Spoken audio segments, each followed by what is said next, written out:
Welcome back to CS111. In this lecture, we're going to take a look at unit tests.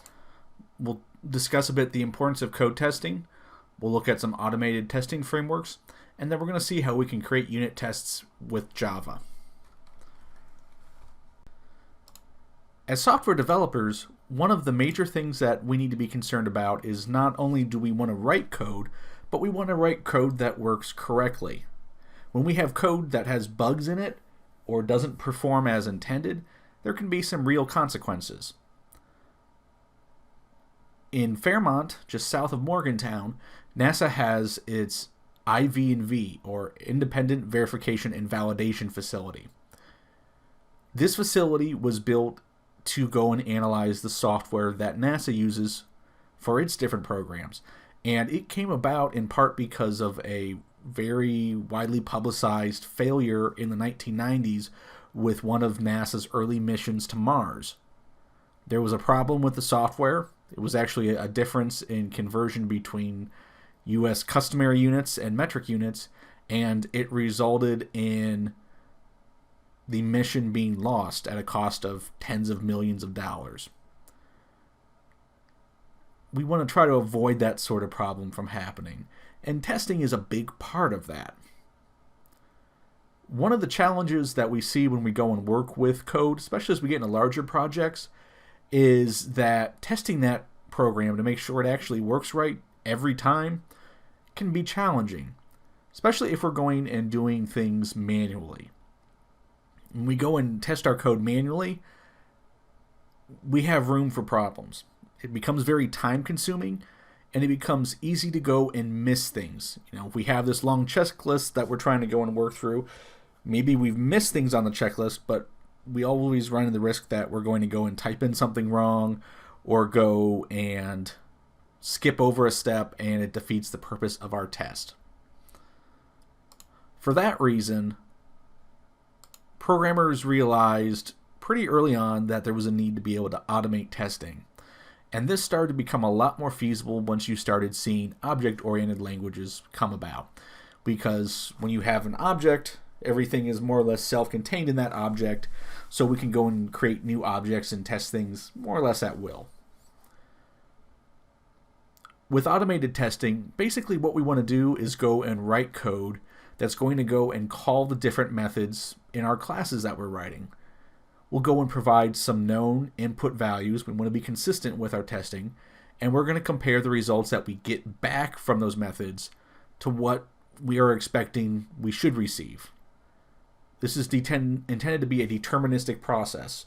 We go and put in one value, and we should be getting another value out. And as long as the value that we get back matches what we're expecting, we can figure that our code is fine. If something doesn't match, either there's a problem in our code or there's a problem in our test. Developing good tests can be a pretty substantial undertaking in its own right. Not only do we have to go and develop the initial code for our program, the actual code that does the work, but then we have to go and look at it and figure out what different ways it might potentially fail, and we have to go and create tests that are going to check and try to exploit those potential failures. One metric that is used pretty commonly in the process of developing tests is what's called code coverage. And code coverage basically refers to how much of the program we're trying to test is actually tested. At a basic level, you can look at code coverage in terms of what percentage of the methods of our code have tests written for them. And when we're taking a look at methods, we're normally looking from the perspective of public methods, things that are going to be part of the program's API that other code can go and interact with. If there's helper methods or things that are going on internally within the program, we normally aren't going to test those directly, although a lot of times they'll be tested as part of the operation of those public methods. Another way that we can go and look at our code coverage is by seeing how many actual lines of code get executed by at least one test. And this is something that some of the automated testing tools that we're going to be taking a look at can help us to figure out. One thing that can complicate the process of creating tests is that many methods don't just have one path of execution. Your method might go and have an if statement, or potentially many if statements or switch statements, where they'll go and execute different chunks of code depending on certain situations. When you're designing tests, you want to go and try to make sure that you account for these different paths of execution. That might mean that you need to go and have multiple tests with different sets of input values to go and make sure that you address all those different scenarios. As you write tests, you should also go and consider potential problems where there's invalid data that might be used. For example, what happens if somebody goes and passes a null to a method, or if somebody goes and passes a value that's too large. Maybe it's expecting an array of a given size, and you go and give it one that's larger than that. What sort of thing happens there?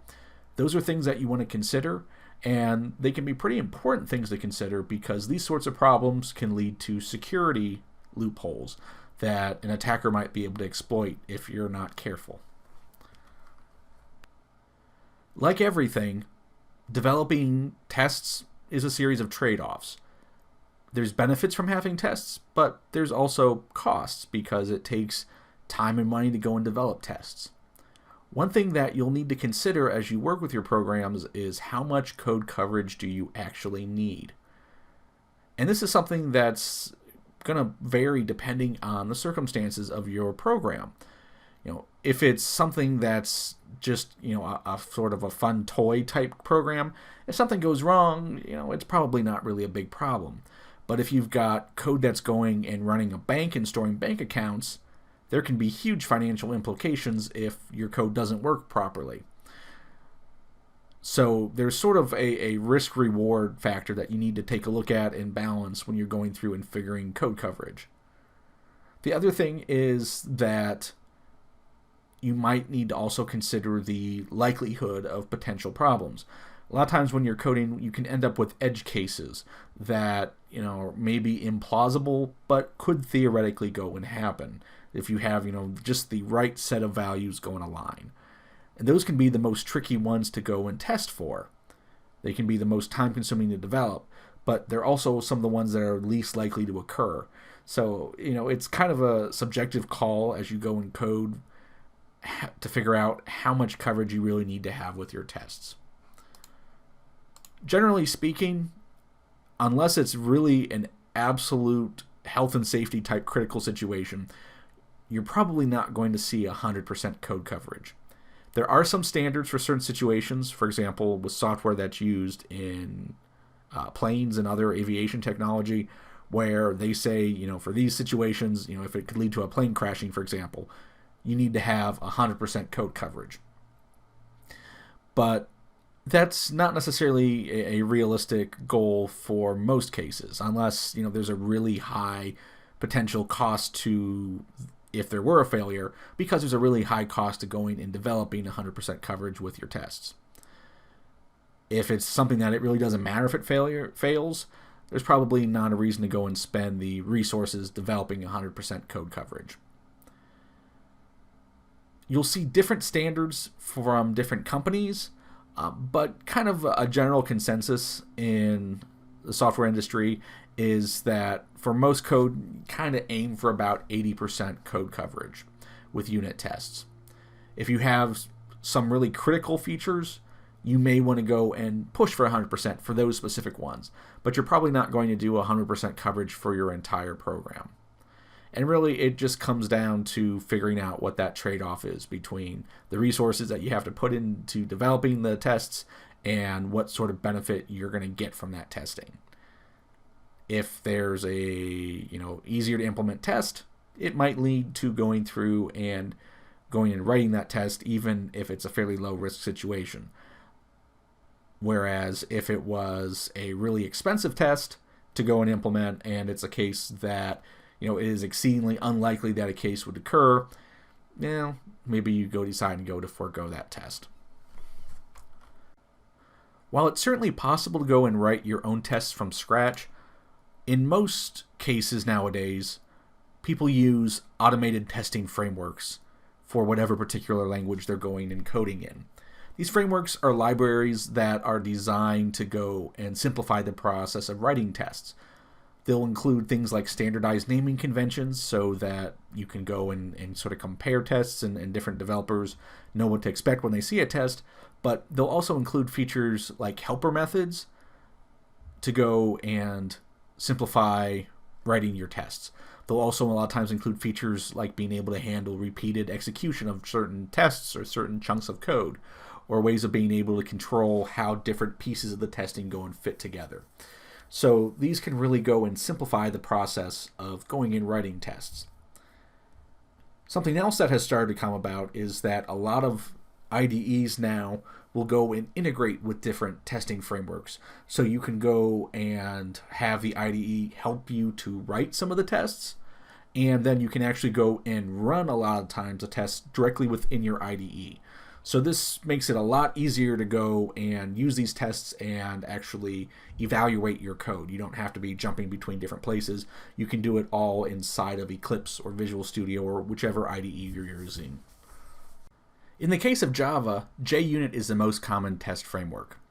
It's got wide support, including support within Eclipse for being able to write JUnit test cases and be able to run them. Now, one thing that you do have to watch for with JUnit is that there are actually a couple of different versions that are still somewhat widely used, and they are more or less incompatible with each other. The current version is version 5, and it's actually been out for a couple of years. If you're going to write new test cases, you want to go and definitely use version 5 if you're just starting out. But for existing projects, you might still see stuff working with version 4 or sometimes even version 3 out there. And there's some differences in some of the different settings and different keywords and things like that between the versions. A lot of times what ends up happening is if people already have test cases developed in one of those older versions, they just stay with that version. So you might run into some of these old versions in use, but if you're starting off new, definitely go with the newest version. Now, let's see how we can go and create our own unit tests.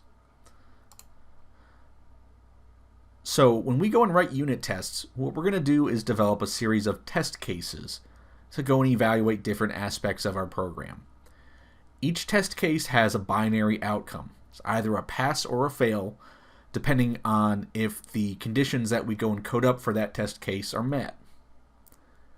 Each test case gets implemented in its own method. And we're going to group related methods together into a separate class just of test methods.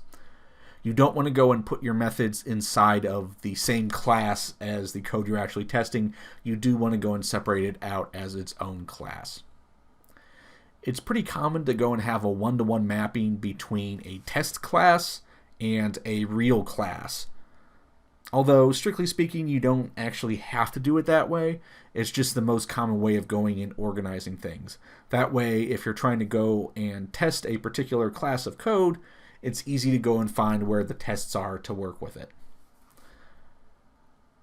As long as your test classes are able to go and access your real classes, you can sort of put them wherever you want in terms of they can be in a different project, or they can be in a different package, things like that.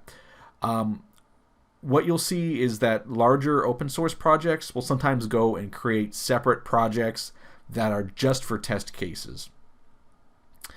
But you don't have to do that. A lot of times what you'll see is you might have, under the source folder in your project, you'll have another folder that'll be kind of your main code, and then you'll have a folder that's specifically for your test code. Or maybe you'll go and use different packages to go and divide up your test classes. There's not really one standard way of doing it that everybody follows. There's kind of comes down to your own personal preference for things. Now, let's go head over to Eclipse and we'll create some unit tests of our own. Here in Eclipse, I have a new project for us to use as we work with unit tests. I'm going to go ahead and create a package for the code that we're going to create. I'll right-click on Source, go to New Package, and I'm going to call this edu.wvu.cs111.word. And inside this package, I'm going to go ahead and make a new class that I'm going to call Word. So I'll right click on the package, go to New, Class, and I'm going to call this class Word. I'll go ahead and click Finish. As good practice, I'm just going to provide some JavaDoc. This is going to be a class for manipulating words, and I'll go ahead and give my name as the author.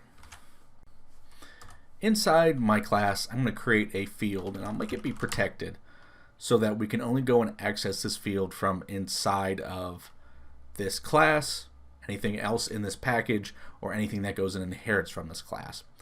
I'm going to have it be a string, and I'm going to call it Word. And this is going to go through and store the word that we're trying to manipulate. We're going to create a constructor for this class, but we're going to come back to that here in a minute. We're going to create a getter method and a setter method first. And the reason why I'm doing these first is that our constructor is actually going to go and make use of the setter method. For the getter, it's going to be really straightforward. All it's going to do is just return the value that's stored in our Word field. So I'll have a public method that's going to return a string, and I'm going to call it getWord. And the only thing that's going to happen inside is just a single line. Return this dot word, and I'll provide some JavaDoc. My setter is going to be a little bit more complicated. So this will be a public method as well. I'll have a void return type. I'm going to call it setWord, which follows the naming convention for setters. And I'll have it accept a string called Word with the value that I'm trying to go and set. Inside of here, I'm going to do actually some checking on the word that was provided to make sure that it's a valid word for what we're trying to do. The first thing that I'm going to do here is just make sure that the word is not null. And I can do this in a couple different ways. I can go through and use some of the methods that are part of the objects class, but I'm just going to keep this short and sweet here by just doing an if statement.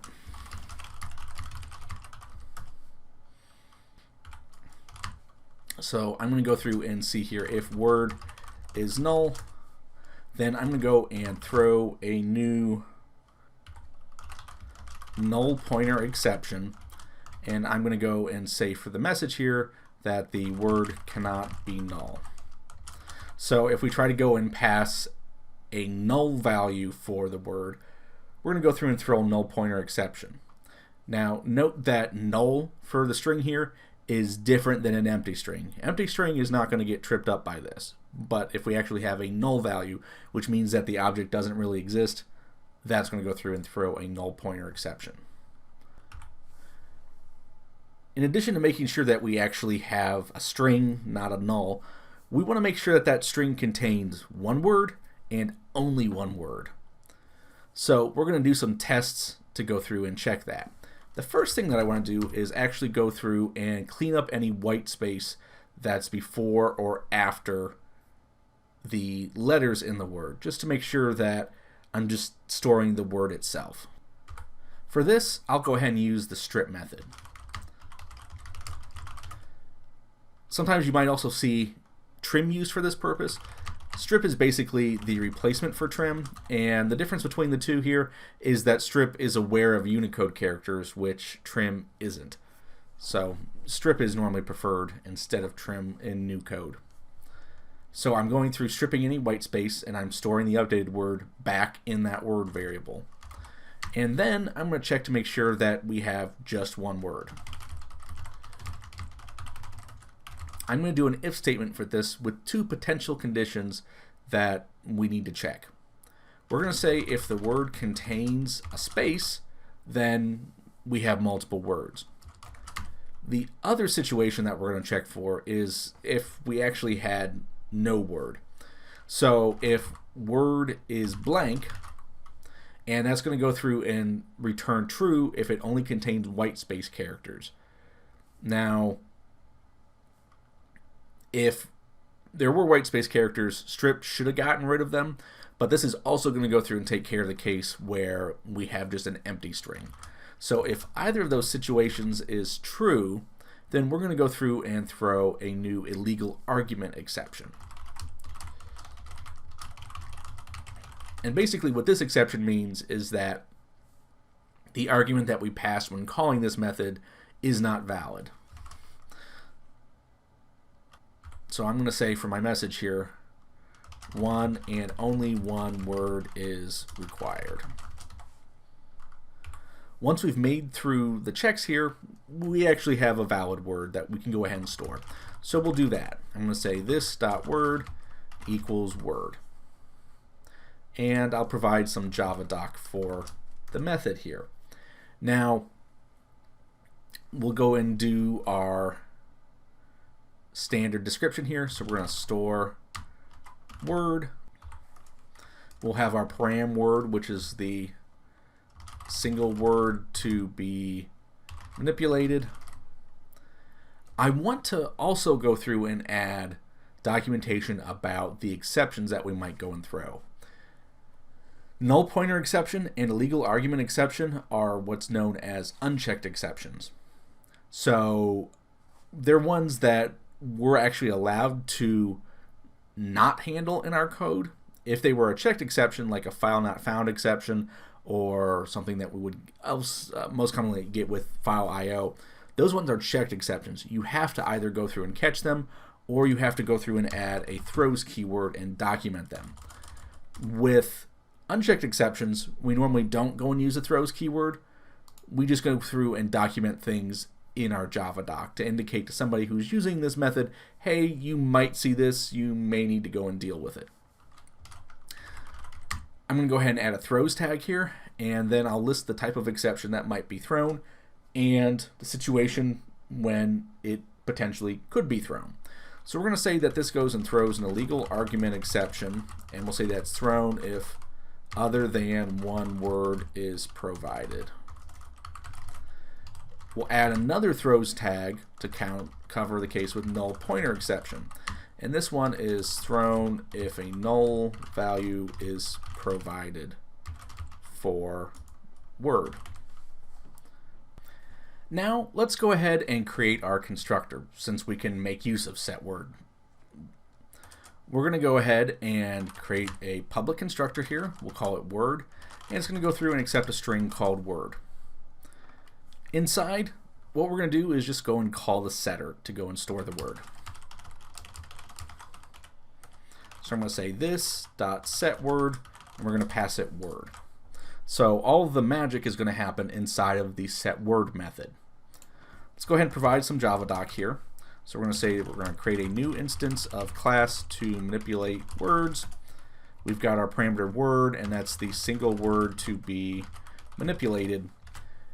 In this case, I know that in calling setWord, I might have exceptions come up with the null pointer exception and illegal argument exception that we coded up and that we documented in the Java doc for that method. Since I know that calling the constructor might go and result in an exception being thrown, even if it's not directly thrown by this method, but rather by the set method that we're calling, I'm going to go ahead and include the Java doc throws parts here down in the documentation for the constructor. And I'm just going to copy and paste for that. That way, anybody who goes and calls the constructor is going to know that it might actually result in an exception being thrown. So that we have a little bit more to work with as we create some unit tests, I'm going to create an additional method that I'm going to call toLowercase. So this will be a public method. It's going to return a string, and it's called toLowercase. Doesn't need to go and take any parameters. And what it's going to do is just return the stored word as a lowercase version of the string. So the string class already has a toLowercase method. We're just going to make use of that. So what we're going to do here is return this.word.toLowercase. And we'll provide some Java doc here as well. Okay, so we've got ourselves here a class. Let's start to think about how we might want to test its functionality with unit tests. Let's go ahead and start creating some unit tests for our word class.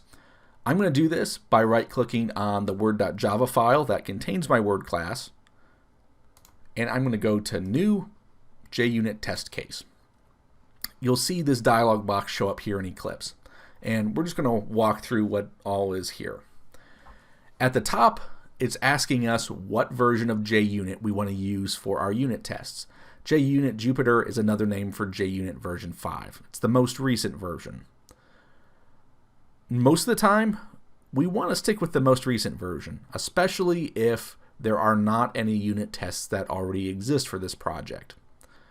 Sometimes, though, you might encounter a situation where you're going and adding additional stuff to code that's already there and that already has unit tests created. Maybe it has unit tests that were done with JUnit 4, for example.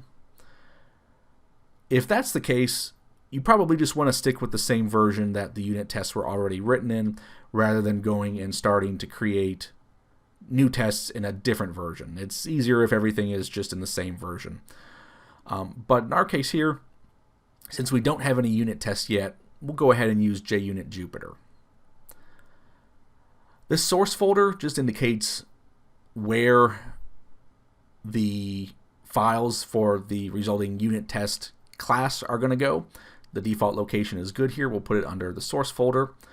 And then we have here the package that our new unit test class is going to go in.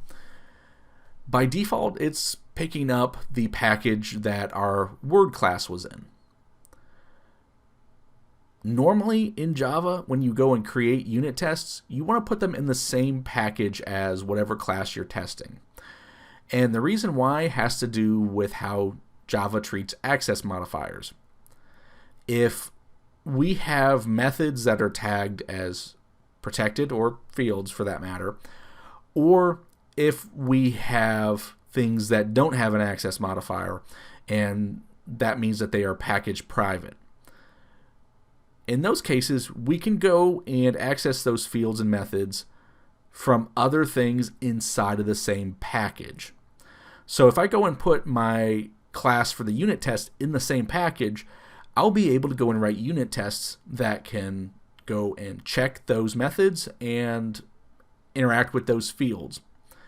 If I go and put my unit tests in a different package, I'm not going to have that ability. I would only, in that case, be able to go and work with things that are marked public. So by going and keeping my unit tests together in the same package as the class that I'm testing, I can get better insight into that class by going and writing tests that can interact with more parts of that class.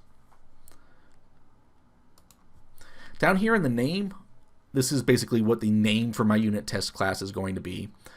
And the standard convention is to go and take the name of the class that we're going to be testing and just putting on the word test as a suffix at the end. So I've got the word class and I'm testing it, so I have word test.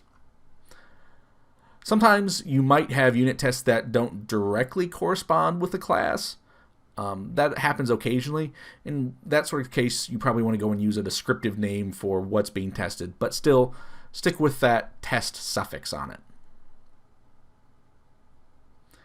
Down here, Eclipse has given us the ability to go and set up some method stubs for different purposes. You can see here it has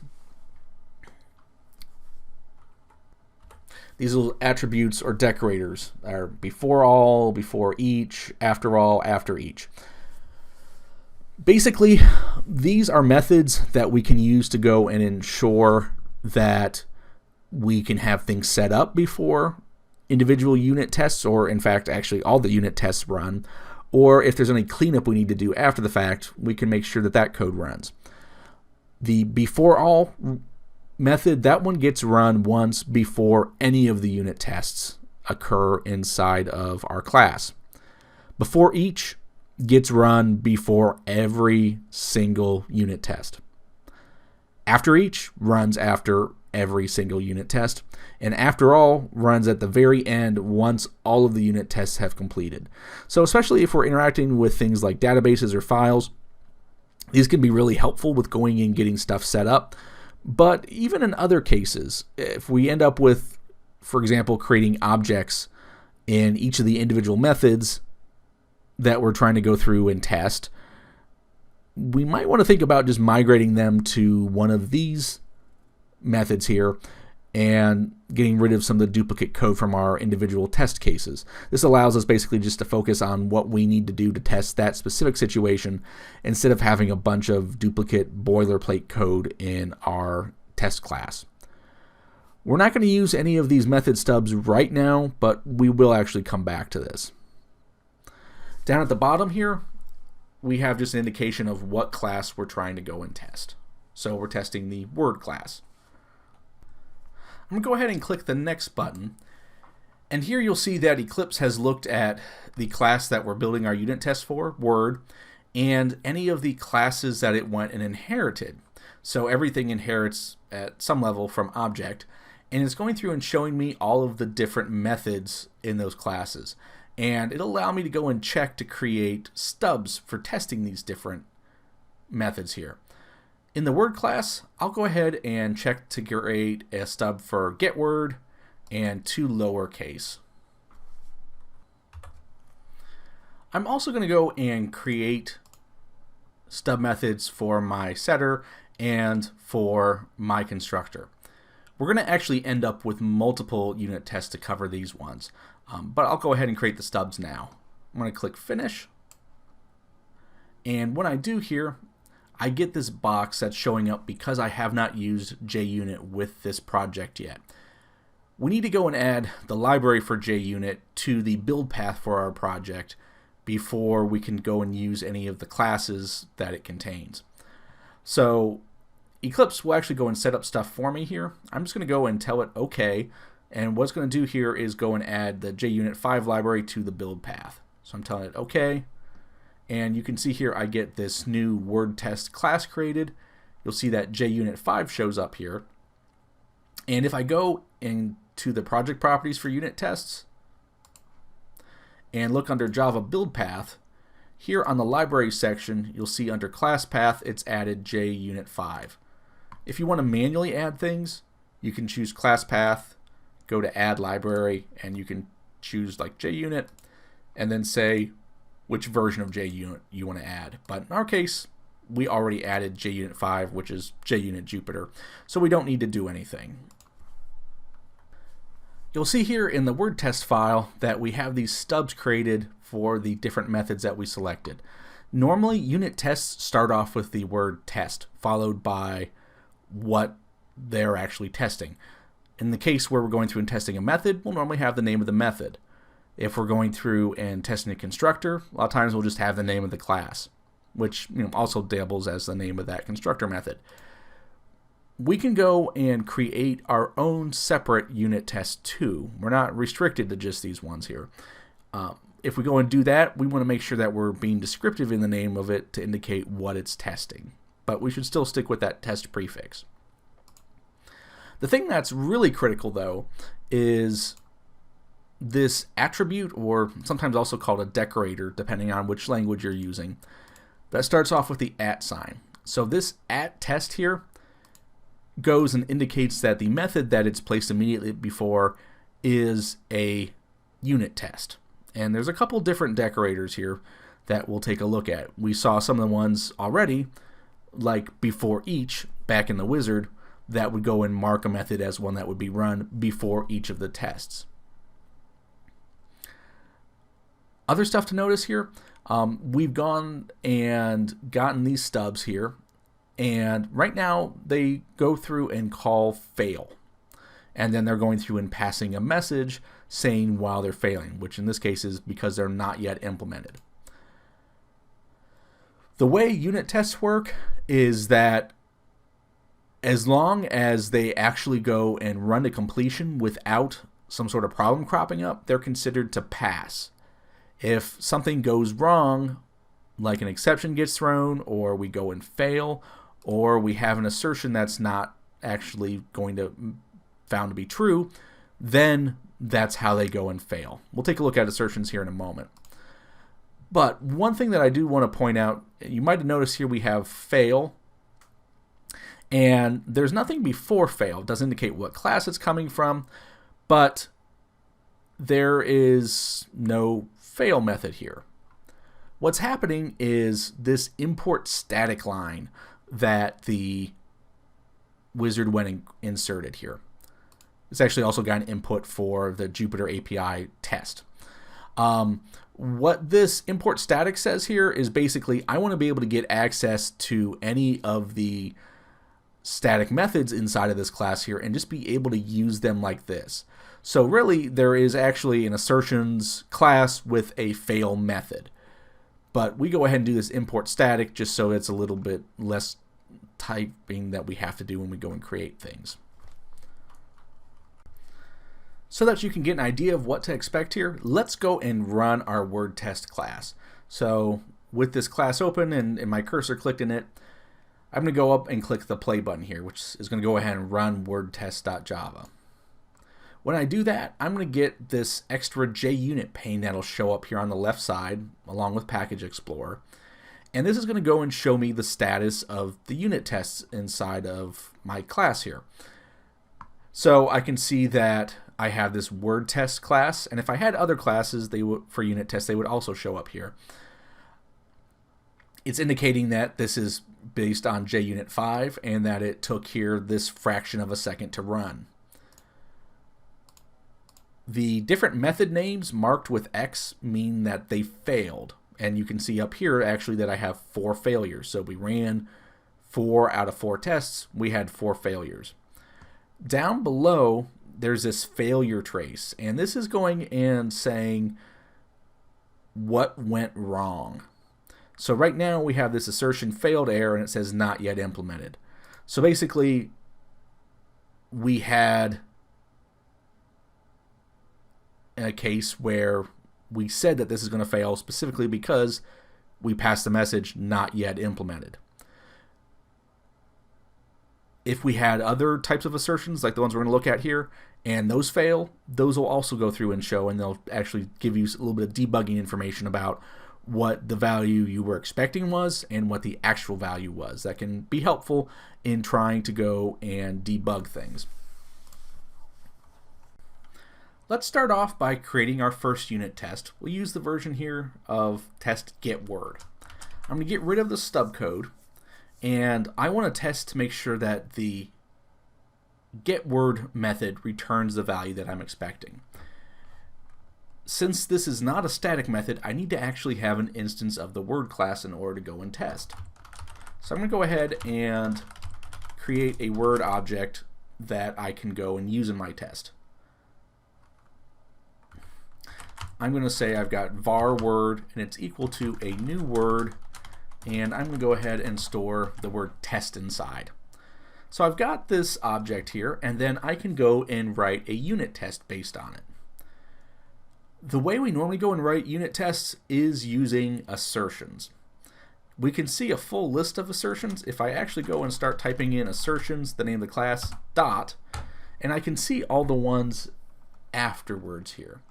So the ones that you'll probably use most frequently, you've got ones you can compare for arrays here, but are going to be like assert equals.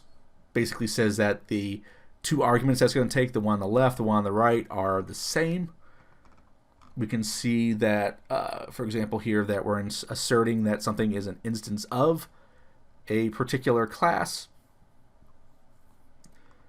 We can go through and see that things are not equals, that they're not null, that they are null, that they're not the same object, or that they are the same object, that something goes and throws a particular type of exception. There's a bunch of different things here. We already saw fail. Assert true basically goes and evaluates a Boolean expression and to make sure that it's true. What's going to happen here is that our assertion is going to be evaluated. If the assertion is true, then our test passes. If the assertion is false, though, our test is going to go through and fail. So I'm going to do here assertions, and I'm going to go through and assert equals. And on the left side here, the first argument, I'm going to go and specify the answer that I'm expecting when I go and do the thing on the right side with the second argument. So I'm expecting that I'm going to get test back when I go and call word.getWord. So if I go and run my class here now, you can see that test_getWord has a green check. This actually went and passed. If I were to go and say change up my test though, now that assertion failed. So it's marked as a fail here, and down below it says we expected test 1, but we got test. When we go and write unit tests, we need to be thoughtful about what we're trying to test. In general, we want to try to test small chunks of code. The smallest as possible in general here is best, because that's going to give us more insight to where problems exist if we're just testing like one thing versus if we're testing 5 or 6 different things. It's better to have more short unit tests than to try to do a whole lot of stuff inside of a single unit test. The other thing that you want to keep in mind is that you should go and try to write unit tests that will handle multiple different scenarios. For example, with my getWord method here, I'm really just getting back whatever value is stored. But I know that when we were going through and calling the constructor or calling setWord, that there were cases where some values we went and rejected and we would go and throw an exception for. So I would want to go through, and in fact we will here, go and test those methods with null values, with multiple word values, with also values that should be valid. We want to go through and test to make sure that the values that should be valid work as intended, but also that when there's something that is invalid, that our code actually properly goes and finds and deals with that situation. Next, let's take a look at the test setWord method. At least initially here, I'm going to go and create a test that will make sure that we are properly accepting valid words. For this, in order to work here, I'm going to have to go and create a word object. So I'm going to instantiate a word object. I'll say var word equals new word, and I'm going to use test initially here. I'll go ahead and create a test value that I'm going to go and store, and then I'll check to make sure that we actually stored it. So let's go and say that we'll have a string that we'll call test value, and I'm going to set this to WVU. I want to go and try to set word to WVU. And I'm just doing this right here, right now. I'm not doing this in an assertion. We're going to have an assertion here in a moment, though. I'm just calling this method to make sure that it actually goes and sets that value, or at least it should. The assertion is going to check to make sure that it actually did.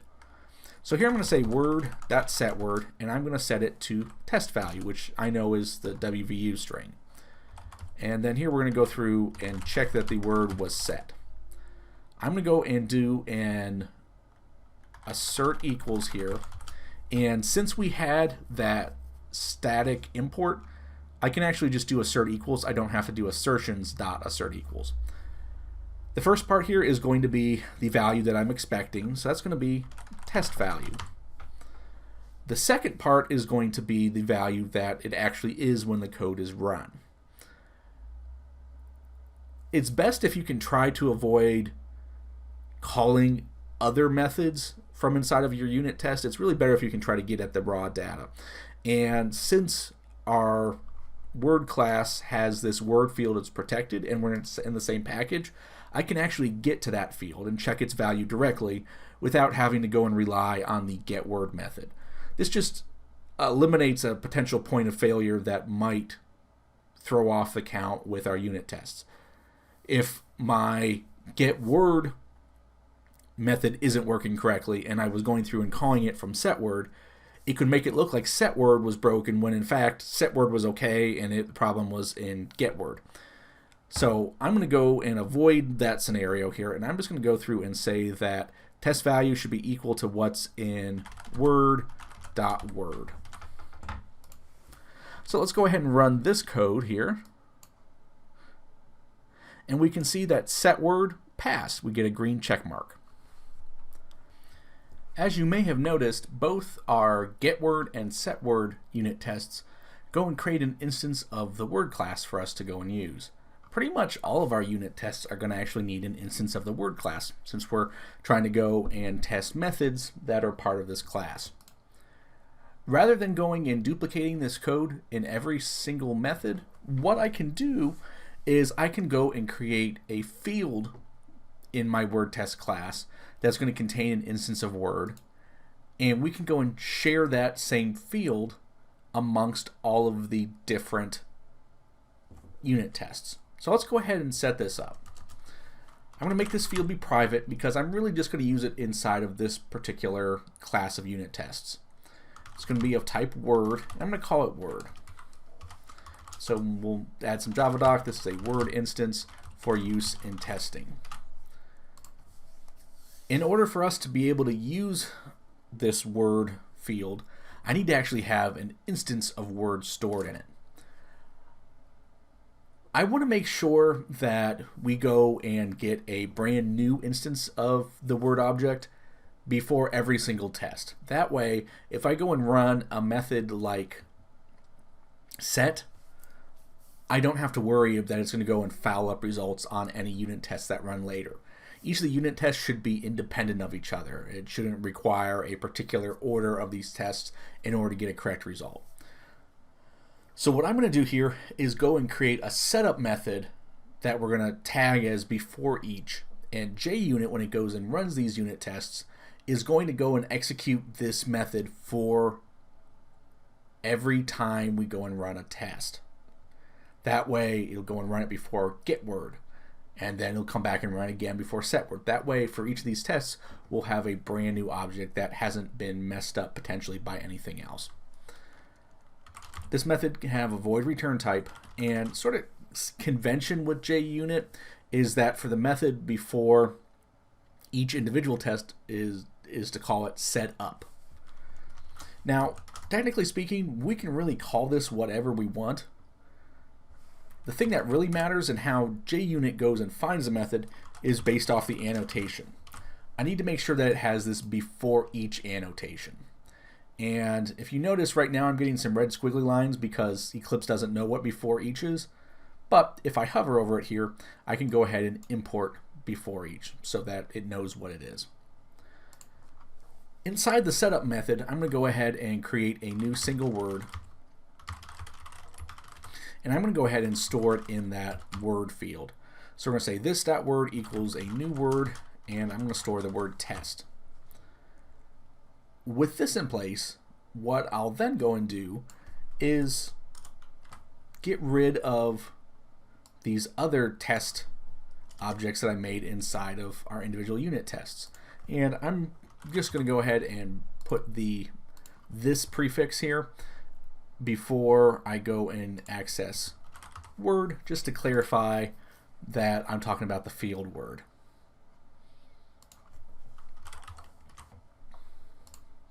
If I go and run my unit tests again here, you'll see that they still pass, just now that they're going to go through and reference this field word rather than having a separate instance inside of every unit test. Next, let's go ahead and flesh out our test word stub method here. So this method is intended to go and make sure that our constructor properly works. It goes and creates a new instance of the word class. For this method here, I'm going to go ahead and have it explicitly go and call the constructor itself rather than relying on what happens in setup. And that's just because I want to make sure that this method does go and test the constructor regardless of any other changes that I might make in the future to what happens in setup. For like setWord and getWord, I just need to have an object. I really don't care about how it's created. Here I'm trying to test the constructor, so I want to make sure that it is specifically created the way I'm going to code it here. So I'm going to go ahead and create a var here that I'm going to call new word, and I'm going to set it equal to what I get when I go and call the word constructor, and I'll pass the word test to it as well. What I'm going to do here is verify that the object that I got back is an instance of the word class. Basically, it's the type that it's supposed to be. There's an assert true that I can use to go ahead and do this. So I'm going to call assert true, and inside the parentheses, I want to pass an expression that can evaluate to true or false, basically a Boolean expression. What I'm going to do here is go and assert that new word is an instance of word. So I'm saying that whatever is stored inside of this variable new word has to be something that is based on the word class. And I'll go ahead and run this code. And you can see that my test word method passes. What I'm getting back is an instance of the word class. Next, let's go ahead and finish up our stub methods. I'm going to work with test to lowercase. For this, I'm going to need to have a word instance that is not already lowercase, because if I go through and do to lowercase on something that's already lowercase, it's not really going to let me know if that method is actually working correctly. What I'm going to do here is go and create a new word. So I'll say var here, and I'm going to call this caps word, and that's going to be equal a new word, and I'm going to go and give it the string test, where test is all in caps. And here I'm going to go ahead and assert equals, basically that I'm going to specify what the result should be, and I'm going to compare it against what I get back from caps word. So I'm going to say assert equals here. The first argument is the value that it should be, and that should be test in lowercase. The value I'm going to compare it to is caps word dot to lowercase. So it's going to run that, get the return value, which should be a string with test in lowercase, and we're going to see if test is the same as test. If we go ahead and run this, we can see that everything passed. So we're in good shape with the different unit tests we've written so far. When we're going and testing our methods, it's often the case that we need to create multiple unit tests for a particular method to deal with different scenarios. For example here, we have test set word that goes and tests the case where we go and pass a single word to our set word method. This one is a case where that value should be stored. But there's some other cases that we have documented in the Java doc with set word where we know it should be throwing exceptions. And that would be if we go and pass it a null value, or we go and pass it something that has, for example, 2 words rather than 1 word. I'm going to go and create additional unit tests for the set word method to go and evaluate those other cases. What I'll do first here is I'm actually going to go and rename this unit test here. I'm going to say test set word, and we'll call this a single word. That way I can distinguish this from my other unit tests I'm going to write. As long as I have the @test annotation, no matter what I actually call this, JUnit is going to see this as a unit test that it needs to run. Let's go ahead and start things off by creating a new method that'll check for what happens when we call set word and pass it a null value. My new unit test is going to have a void return type, and I'm going to use the same sort of naming convention I did with the single word version of this method. I'm going to call this test set word, and here I'm just going to say null at the end. Our unit test is not going to take any parameters. When we go and write unit tests, they really should not take any parameters, because that's going to cause problems with JUnit knowing what to do when it goes and tries to run these different methods to actually execute our unit tests. I'm going to go ahead and add an @test annotation to this. That way JUnit knows that it should go and run this unit test. And inside, I'm going to go ahead and set up code that will test for what happens when we go and call set word and we go and pass it a null value. So we're going to attempt to set word to null, which will throw a null pointer exception. To go and test cases where an exception should be thrown, we're going to use the assert throws assertion here. And this is going to go and take two arguments. The first argument is going to be the type of exception that should be thrown. All of the objects that exist in Java have a .class field that allows us to go and pass that class as a type when we're trying to go and specify it as an argument, as opposed to having maybe an instance of that class. I want the actual class type itself. Here, for this first argument, I'm going to say that I want null pointer exception .class. The second argument is going to be what's known as a lambda expression. These are sometimes also called lambda functions or anonymous functions. And basically what a lambda expression is that I can go and create a new method that is going to get passed to this method that I'm calling. This method is essentially only going to go and live inside of this method call here. It doesn't stand on its own. It doesn't have a name that I can call it separately by. It's all self-contained here. Lambda expressions are actually kind of convenient for cases, especially when you're going through and working with data and trying to manipulate things. They're a little clunky and they're a little tricky to get the hang of, but once you do, they're a nice tool to have available. For our lambda expression, I need to go and first of all, inside a set of parentheses, specify any parameters that I'm going to go and pass to this lambda expression. The lambda expression is essentially its own self-contained method. If we don't have any parameters for this method, I just have this empty set of parentheses. After we have our set of parentheses, we're going to do an arrow. So I've got a dash and then a greater than sign. And then I've got a set of curly brackets. And inside the curly brackets, this is the body of this anonymous function that I'm writing. What I want to do here is write the code that's going to result in null pointer exception being thrown. So for this, what I'm going to do is say this.word.setWord, and I'm going to go ahead and pass it the value of null, which should go and throw a null pointer exception. I want to make sure that I have this essentially like full code, including semicolons, inside of the curly brackets. I also need a semicolon at the end here. Let's go and run this. And you can see that test set word null ran and it passed.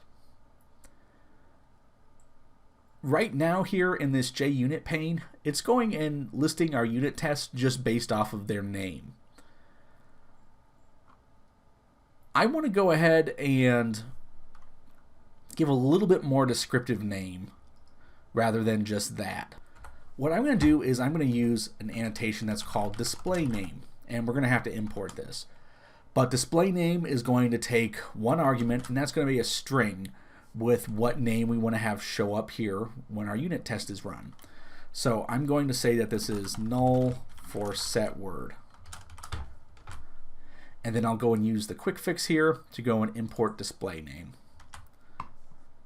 When I go ahead and run this code again, you'll see that for this unit test, it now has the name that I specified. So it's a little bit easier to identify it. Let's go ahead and create a similar method that'll deal with the case where we have two words, or just an invalid number of words in general. I'm going to go ahead and type in my annotation, and we'll give it this one a display name as well. Let's say we're going to have two words for set word here. I'm going to have my method then. So it's going to be void test set word, we'll say two words here. And what I'm going to do here is attempt to set word to two words. This is going to go and throw an illegal argument exception. So I'm going to go and assert throws, and this time for the first argument I'm going to say illegal argument exception dot class, and then I'm going to have a similar lambda function for the second argument. I'm not going to take any parameters, and my actual code here is going to be this dot word dot set word, and I'm going to go and try to set to West Virginia.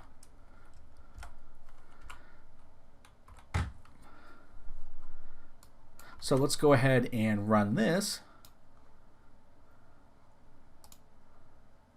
So you can see here that I have 2 words for set word, and this one worked successfully. I should also go and create unit tests that are going to check the constructor with a null value and a value with an illegal number of words. Even though my constructor goes and calls set word right now, it might not always do it that way. In the future, maybe I'll rewrite the constructor that it just goes and sets things directly.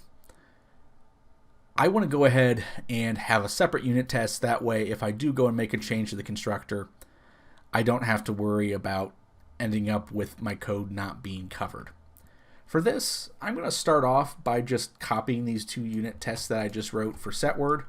I'm going to paste them here, and I'm just going to go and modify them so that they work with the constructor instead. I'll go ahead and update the display name to say that they're now working for the constructor, and in the name of the methods, I'm just going to delete the word set, because you notice our version here of a unit test that went and just used the plain constructor, which is called test word.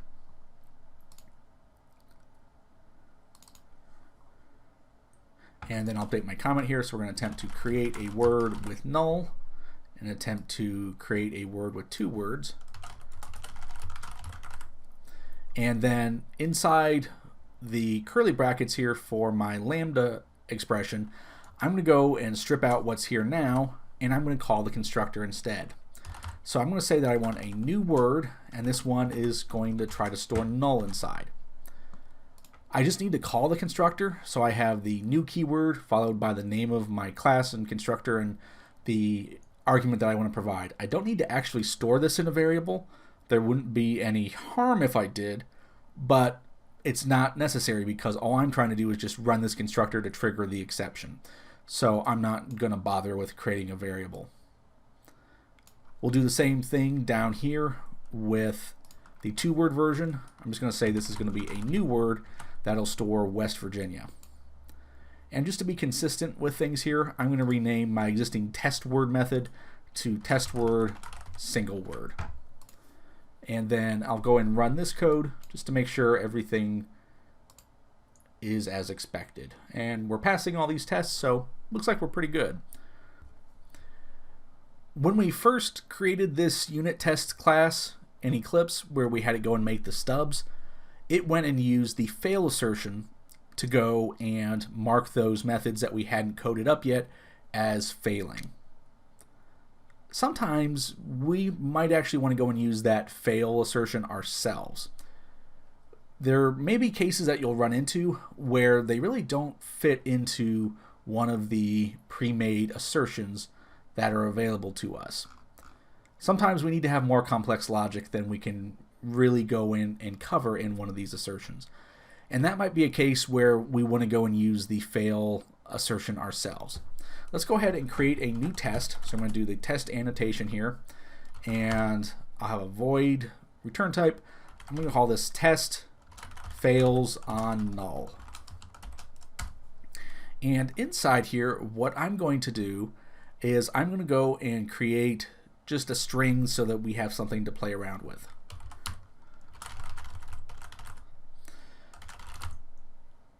I'm going to call this string test string. And initially, I'm going to go ahead and set it to an empty string. So it's not null, it has an actual object. I'm going to go and write an if statement. And we're going to fail test when test string is null. So I'm going to say here, if test string is equal to null, then I'm going to call fails, or just fail rather, and I'm going to go and say that test string is null.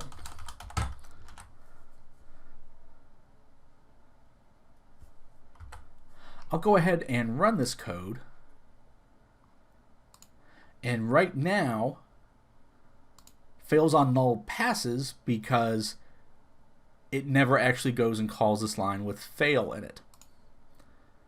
But if I go and change my string to be null instead, and I go and run it, it's going to trigger this fail assertion, which is going to go and fail the test. And down here I can see the failure trace that I had assertion failed error, and this is the message that I passed. Test string is null. So if you need to go and have more complex logic, going and calling the fail assertion like this can give you a way to go and do that. When you're writing a unit test, unless you have an assertion that fails or you explicitly go and call fail, by default, JUnit is going to consider that test to pass. So for example, let's go and create a new unit test that I'm going to call test always passes. In here, I'm just going to go and write out a message to the console. I'll say system.out.println. I'm going to say I pass. When I go and run these unit tests, you can see it passes here. That's the default option since I'm not going and failing, or I don't have an assertion that is failing. So just kind of be aware of that. That's something that, you don't have to explicitly tell JUnit that your test passes. That's just the default assumption. Sometimes when I'm going and creating unit tests, I might run into a unit test that just isn't working right, or maybe I don't have it fully implemented yet. What I can do is I can go and disable that unit test. And for that, I'm going to add another annotation. This one is @disabled. And I'm going to have to go ahead and import this one as well. But when I go and disable a unit test, what's going to happen is that it'll still show up in the list of unit tests, but you see it has this little circle / icon. That means that that unit test is disabled. It's going to be omitted from the list of actual successful runs here. You can see it says that one was skipped. It doesn't show up as an error or failure, it basically doesn't count.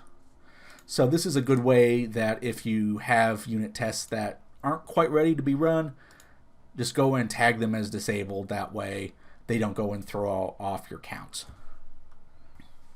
One thing that's a good idea to do when we're going and using unit tests is to go and run a coverage report. So we talked a bit earlier that code coverage shows what percentage of our code is actually tested by a unit test. Ideally, closest to 100% is best, but from a practical standpoint, if we can hit 80%, that's normally considered good enough. I can go and do a code coverage test here in Eclipse by going to where we've got the play button that has the little green and red bar down beneath. That's going to go and do coverage. So I'm going to go ahead and run this when I'm looking at my word test class. And what's going to happen is it's going to highlight my code in green, yellow, or red. Green is code that is always going to be covered by a unit test. Red is code that is not covered by a unit test. And yellow is code where there's a branch operation, so like a loop or an if statement, and there's some branches that are not covered by a unit test.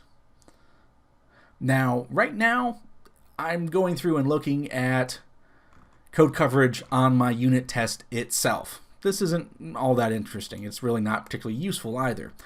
The thing that I'm really interested in is to see code coverage on the class that I'm trying to write my unit tests for. And if we take a look here, you can see we've got a lot of green, don't have any red, but we've got this one case that's in yellow here, and this is in the setWord method.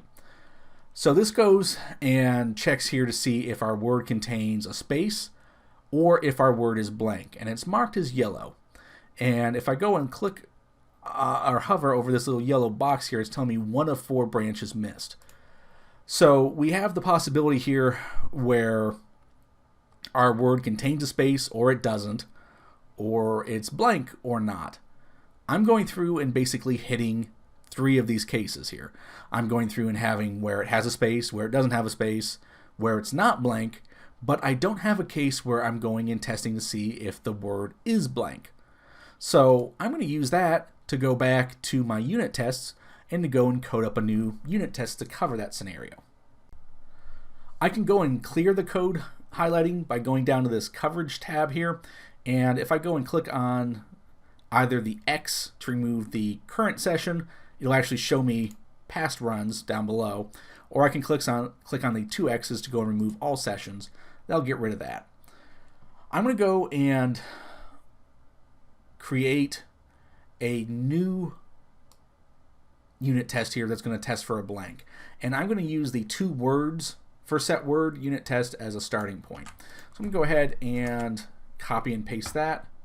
I'm going to call this one blank for set word, and I'm just going to go ahead and update its name. So here, where I go and pass the word that I'm trying to set to, I'm just going to go and do an empty string. So that should go through and result in an illegal argument exception being thrown. If I go and just run the unit tests,